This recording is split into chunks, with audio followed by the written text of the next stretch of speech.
My first stop when I got to Paris is the Pompidou Center. In my structures class, the Pompidou Center was the first building that we learned about, so it was surreal to finally see it in person.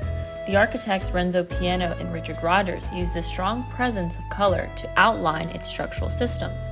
And here's some drawings of the structure diagrams I did afterwards.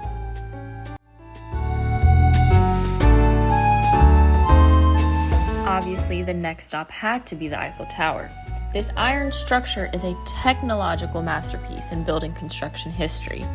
It was designed and built in 1887 to 1889 by Gustave Eiffel, named in his honor, and of course I had to get a sketch in. Next we have Basilique du Sacré-Cœur, and known as Sacred Heart, built in 1873 until 1919, located in Montmartre at the highest point in Paris. This basilica overlooks the entire city. And here's a cool model in the basilica that shows the level of detail of this structure. Moving on to one of the most unreal churches, which was Sainte-Chapelle. This structure includes 1,113 stained glass windows and lets in incredible shades of light. I was in awe the entire time. Designed by Frank Gehry, the Louis Vuitton Foundation was designed to be a magnificent vessel symbolizing the cultural calling of France. I couldn't believe my eyes looking at the 3,600 curved glass panels and the 19,000 panels of fiber reinforced concrete.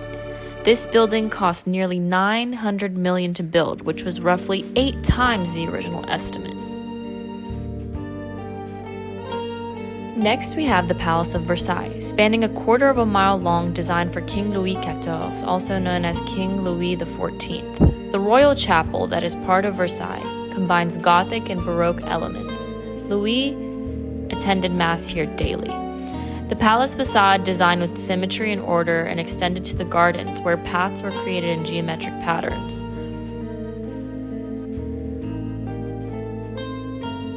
The Hall of Mirrors is 240 feet long, with a barrel vault, white and colored marbles with gilded bronze ornament walls.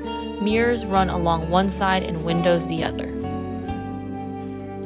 Finally, we have the Louvre. The Louvre ceased to be a royal residence when Louis XIV moved his court to Versailles in 1682.